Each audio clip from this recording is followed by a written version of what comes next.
son Jack loves magic.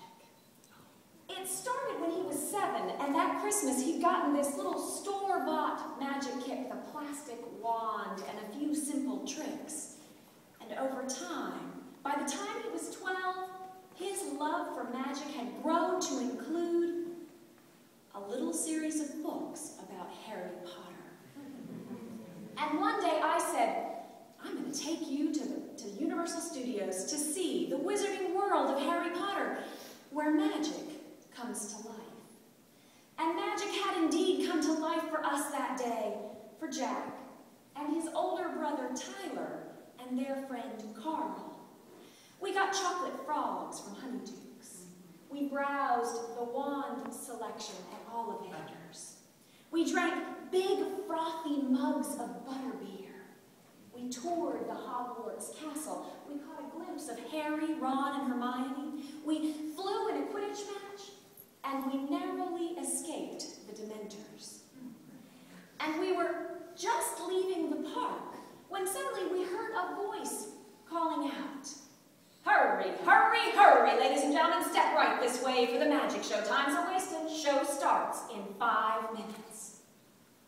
I looked up, and there was this little man with a great big sandwich board sign that had the words "Magic Show" written on it, and it had a cartoon hand pointing down an alleyway to a part of the park that I didn't remember ever seeing before. It was this little building with yellow light spilling out of it. We were ushered down that alleyway and into that yellow lit room, which I noticed only had seating for about 20 people. At the front of the room there was this magician. He was young and cool looking, and he had this shaggy hair. He was standing next to a magician's box on wheels, and it was all set in front of this drawn black curtain. When all of those 20 seats were full, why, this rolling wall closed out the sounds of the park and closed us in. And in the silence that followed, the magician began his spiel. Good evening, ladies and gentlemen. You are in for a treat. For tonight, I'm going to demonstrate the Levitator, the greatest levitation device ever invented. And the real treat is that at the end of the show, you'll be able to purchase this trick on your way out. And suddenly I realized that we had somehow been swept away and plopped right down in the middle of an infomercial. The magician, he took out a plain card. He held it right in front of him, and he gave it a spin. And that card, why, it hovered there in front of him. He spun it, and then he moved his hand to one side, and then to the other, and all the while that card, why, it just hovered there. He took it, and he held it, suspended in mid-air. No, levitate. Well, I felt Jack's hand on my arm, and he said, "I want that." Now, Jack had brought his money. It was in his back pocket, in his wallet, $40, his Christmas money. It was a 12-year-old's fortune. Now, when the show ended, the boys, they got up and they were talking excitedly as we filed out. And Jack, he said, "I bet it's magnets. Tyler, don't you think it's magnets?" And his older brother smiled this knowing smile and said, "It could be." And then he said, "Or maybe it's a blower. Maybe he's got it tucked in his sleeve. A little blower that he uses to kind of move it around. I think that would be really hard to control." And then Carl said, "Well, I don't know, but whatever it is, it's really cool." Now, as we exited the Magician's Theater, of course, they routed us right through the gift shop. And there, on the shelves, there were displayed the cellophane-wrapped packages containing the featured tricks. And then, there it was. In grand lettering, the box unwrapped.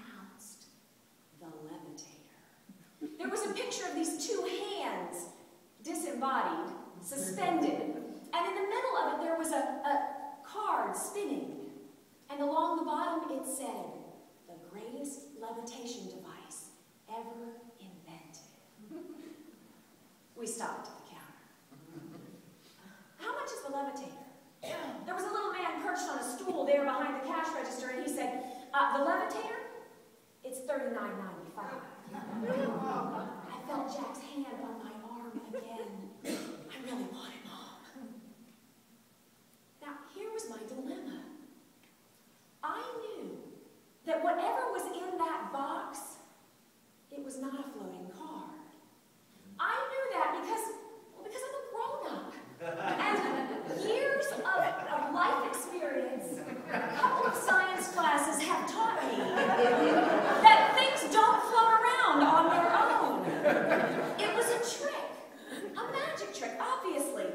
But somewhere in Jack's 12-year-old brain, he thought there was something in that box that could defy gravity. I tried to appease him.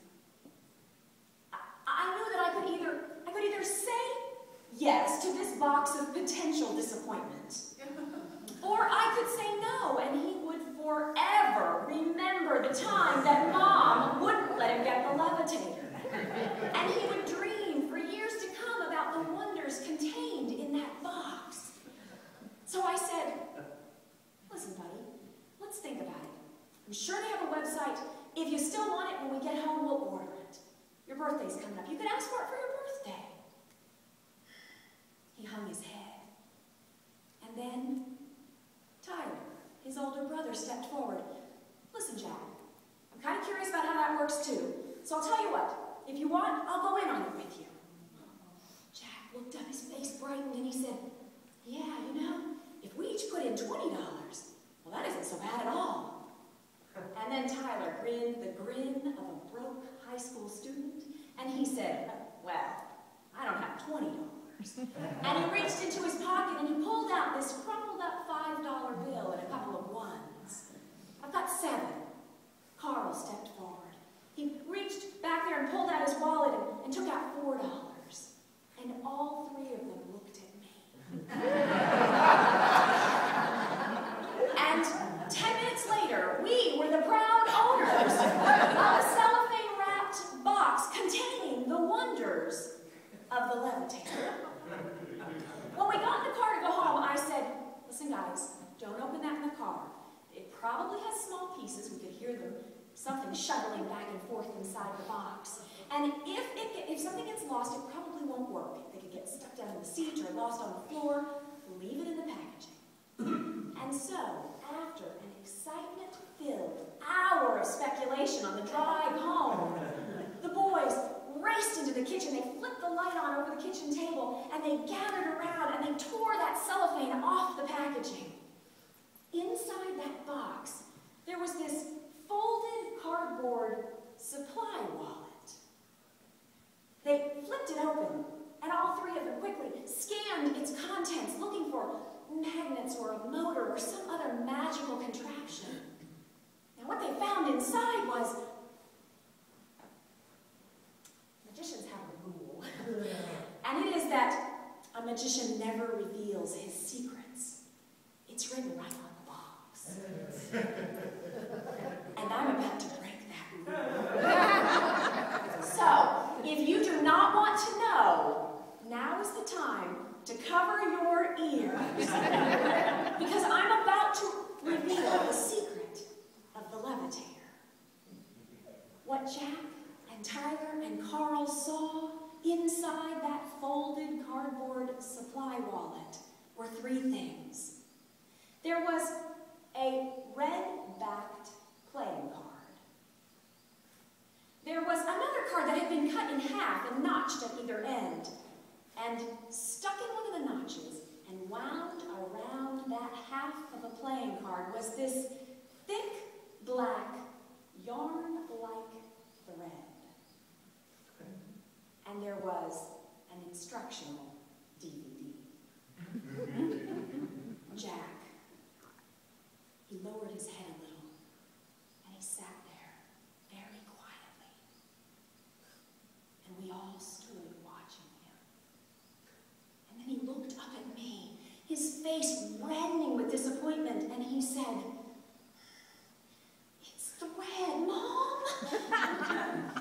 And then, as if the whole experience suddenly washed over him, he said, "I paid $39 for thread." And there was this long moment where we all stood and watched and took on Jack's disappointment. And then Tyler stepped forward. He grabbed that DVD and he said, "Well, we may as well have a look at the video." And he crossed to the living room. He put the DVD in the player and he turned on the TV. The magician, on the instructional video, he was a little short man with greased back hair. He had a jacket that was at least 2 sizes too big. The video looked as if it had been filmed in front of somebody's staircase in their foyer. And at one point, while he was giving the instructions, a cell phone rang just off camera. And he looked up nervously off camera. He also went to great lengths to explain that the trick worked best if you used a blue-backed playing card. You remember that the kit came with a red-backed playing card. But when that magician performed the trick, we all stopped and watched. And Tyler said, "That really looks like that card is floating." And Carl said, "I know, you can't even see the thread." And then the magician, he explained how to prepare those cards and perform the trick. And in a flash, those 3 boys had tumbled back over to the kitchen table, and they were measuring and cutting and taping and preparing those cards and trying the trick themselves. And later that evening, cards were floating all over my living room. And as it turns out, my Jack had a real knack for this trick. He took the card and held it in front of him, and he gave it a flip, and the card spun perfectly there in front of him. Tyler and Carl stopped and looked and said, "You are really good at that." He moved his hand to one side and the card followed. And then he moved his hand to the other side and the card followed that way. He snatched that card out of the air and he held it up. And he said, "Yeah, you know, the Levitator wasn't what I thought it was going to be, but it was still really cool." And that was worth every penny of the $39.95.